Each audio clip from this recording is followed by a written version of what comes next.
Hello children, I am Judy Andit and we have finished our introductory part along with an activity for understanding quadrilaterals. Now in this video we'll start with our exercise 3.1. Given here are some figures. The figures are these. First, second, third, fourth, fifth, sixth, seventh and eighth. Now we have to classify them as simple curve, non-simple curve, polygons, convex and concave polygons. Now let us put them all in the table. Now here is the table: simple curve, simple closed curve, polygon, convex polygon and concave polygon. Simple curve which does not overlap one another is simple curve. So first one is done for us. Now second one, there is no overlapping here, that is why it is called as simple curve again. And then this one again, there is no overlapping, so it is a simple curve. Here we have completed a circle but we have not overlapped anywhere, so it is a simple curve. And lastly this again, it is a simple curve. Now simple closed curve. Closed curve, whenever we have an area enclosed in it, that is simple closed curve. So this is our first one, second, third, fourth and fifth. These are simple closed curve. Now polygon. Polygon, figure that is completely made up of line segments. So this is a polygon. Which is the kind of the polygon that we will see later. For now we understand that this is a polygon. Again this one is a polygon. Now this is convex polygon. Why convex? Because none of the angle of this polygon is more than 180. That is why this is called as convex polygon. Now this one, this angle over here, if you see, it is more than 180 degree. That is why it is called as concave polygon. Now the next question, how many diagonals does each of the following have? We have been given certain names and we have to draw them and find out how many diagonals each one of them have. First one given to us is convex polygon. Convex polygon means none of the angle is more than 180 degree. So this is an example. I have taken a trapezium here. You can take any kind of quadrilateral that you want. This is a quadrilateral wherein we are going to find out how many diagonals we could have. This is the first one and this is the second one. We can have only two diagonals here. The next one is a regular hexagon. A regular hexagon, the definition tells us all the sides and all the angles are equal. So this is a regular hexagon. First one, second one, third, fourth, fifth, sixth, seventh, eighth and ninth. There are totally 9 diagonals for a regular hexagon. Lastly, we have a triangle. Can we have any vertex which is not adjacent connected to another one? Cannot have. That is why a triangle cannot have a diagonal. Therefore, it is 0 for this one. 2, 9 and 0. The next one, what is the sum of the measures of angles of a convex quadrilateral? Convex quadrilateral or concave quadrilateral? We have done the activity and we already know that the angular measure is 360 degree when summed up. Will this property hold if the quadrilateral is not convex? We had seen a generalized way. We had taken a quadrilateral which was not convex, which was not concave. So now let's see, if it is not convex, then what happens? Still it holds true. Let us see. This is our concave quadrilateral and we are going to see the measures. Now this angle, like I said, is more than 180 degree. So 180 here, the remaining is 80, 20, 40 and 40. All these angles when you sum up, it will surely come up to 360 degree. Therefore, this property of sum of all the angles of quadrilateral giving us 360 degree holds true even if it is a concave quadrilateral. Now next question, examine the table. Each figure is divided into triangle and some of the angles deduced from that. Now we are going to see if we could find out the sum of all the angles of a given quadrilateral or a polygon. First one given to us is a triangle. We have already studied in the previous year that angle, when you sum it up, it would come to 180 degree. Three-sided figure, that is a triangle, and there is only one triangle involved, so the measure of all the angles totaled up to 180 degree. Now let's see a quadrilateral. Hold one vertex and see how many triangles you could make. You could make 2 triangles holding this vertex. So 2 triangles, when you add them up, what do we get? 360 degree. 180 multiplied by 2, that is 360. That is why sum of all the angles of a quadrilateral gives us 360 degree. Now a pentagon. Hold a vertex. The top one we are holding and then 1, 2. How many triangles do we see here? 1, 2 and 3. Now these 3 triangles and each of them measures 180 degree. So sum of all the angles put together for a pentagon would give you 540 degree. Likewise, we are going to see a hexagon holding this vertex. We are going to see triangles, first, second, third triangle. We cannot make more than 4 triangles here.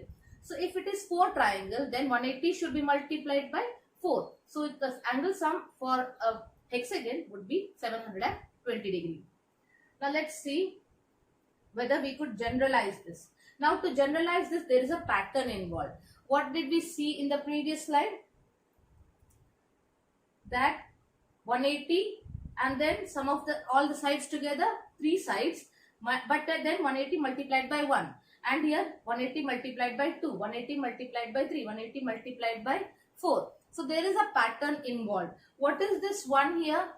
3 sides minus 2, 4 sides minus 2, 5 sides minus 2, 6 sides minus 2. So that means when you take n to be the generalized pattern, notice that whenever we subtract 2 from the number of sides and multiply the answer with 180, we get the sum of all the angles of that polygon. That means sum of all the angles of a polygon equals to n minus 2 into 180 degree. Now what does this n stand for? N stands for number of sides. Number of sides minus 2. Whatever the answer you get and you multiply it by 180, you get the angle sum of that particular polygon. Now here is the table. Triangle has 3 sides. So 3 is the number of sides. We are putting it as n here. So 3 minus 2, that is 1 multiplied by 180. The 180. Sum of all the angles of this polygon triangle is 180. Likewise, we have quadrilateral. 4 minus 2 into 180 gives you 360. Pentagon 5. 5 minus 2, that is 3 into 180. 540. Hexagon 6. 6 minus 2, that is 4. 4 into 180. Heptagon 7-sided figure. So 7 minus 2, that is 5 into 180. Octagon 8 minus 2, that is 6 into 180. Nonagon 9 minus 2, that is 7 into 180. Decagon 10 minus 2, that is 8 into 180. So this is the measure of all the angles put together. Sum of all the angles of these polygons. In this way, we can find out the angle sum for any polygon. What is a regular polygon? A question is asked, and we have already studied this. A polygon with all the sides and angles equal is a regular polygon. The word regular means equality of angles and side. State the name of the regular polygon of 3 sides. When we have a 3-sided polygon, it is going to be called a triangle. And when all the sides and angles are equal, then we call it as equilateral triangle. Also in some cases, we call it as equiangular triangle. 4 sides, it's a square. All the sides and all the angles are equal. 6-sided one, we call it a regular hexagon. Find the angle measure x in the following figures. We have to find the value of this angle x, which we don't know. Now we have already studied angle sum property for a quadrilateral. It states that angle sum property of a quadrilateral is addition of all the 4 angles gives you 360. So all the 4 angles added together is 360. But since we do not know what's the value for x, so we keep it here and the rest of it goes to the other side. So x equals to 360 minus 300, you get 60 degrees. So value for x in this first question of question number 6 is 60. Now in the next question, we have this figure. In here, we have been given this angle to be 90 degree. That means what will be the measure of this angle? We know that it is a line here. Angles in linear pair angles. So what is the measure of this angle y? Both these put together gives you 180 degree. That is why this angle has to be 90 degree. Now let's put them up. Solution y equals to 9. Y plus 90 is 180. Why? Because they are angles in linear pair. Both these angles are in linear pair. They are forming a line. That's why they are called as angles in linear pair. Then y equals to 180 minus 90, that is 90. So we have 3 angles. Now let's put them up. X plus 70 plus 60 plus 90 equals to 360. By what property? By angle sum property of a quadrilateral. We have to specify which property we have used each and every time. Now x will be 360 minus 220, that is 140. So this angle x measures 140 degree.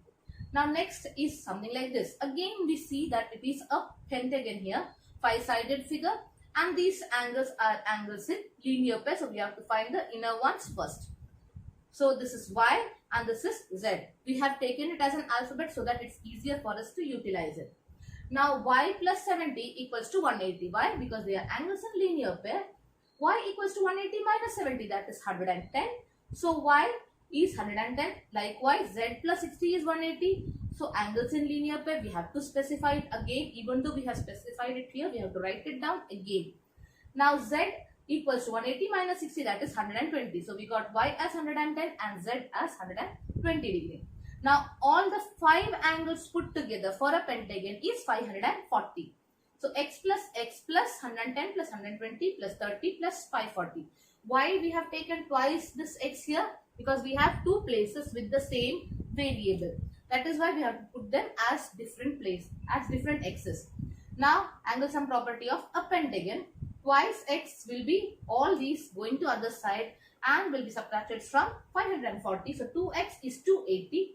So x is 280 by 2, that is 140. So each of these x's measure 140 degree. Now next question, we have a regular pentagon. Regular pentagon, all the sides are equal, all the angles are equal. So 5 times x is 540. This is angle sum property of a pentagon. So each of the x will be 540 by 5, that is 180 degree. Each angle of a regular pentagon would be 108 degree. Now here in 7th question, we have to find x plus y plus z. X, y and z. These are the exterior angle of this particular triangle.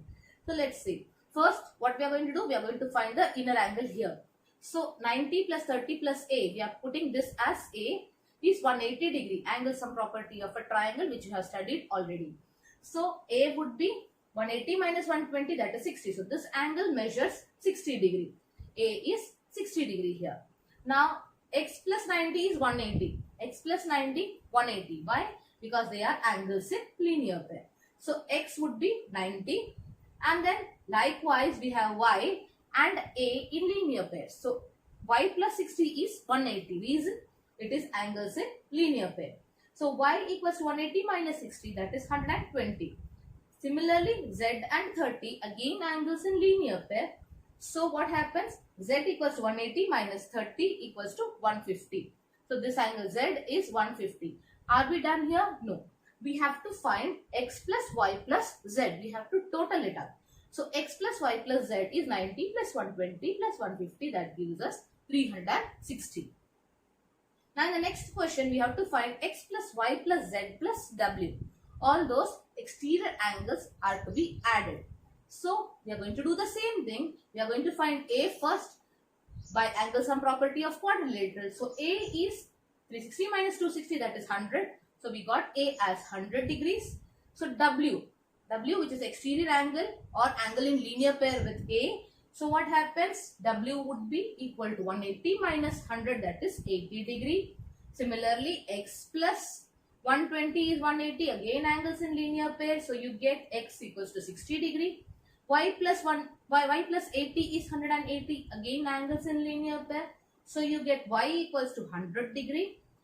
Z plus 60 is 180 degree, again angles in linear pair. So you get z as 120 degree. Now x plus y plus z plus w, total it up and you get again 360 degree. That means sum of the measures of exterior angles of any polygon is 360. Now this is any polygon. If you add all these angles 1, 2, 3, 4 and 5, all of them when you add together, it would be 360 degree and 360 degree only. Let it be any kind of polygon, a hexagon, an octagon, a nonagon or a decagon. Let it be any sided figure, you would still have exterior angle totaling up to 360. That's all for now. Thank you and good day.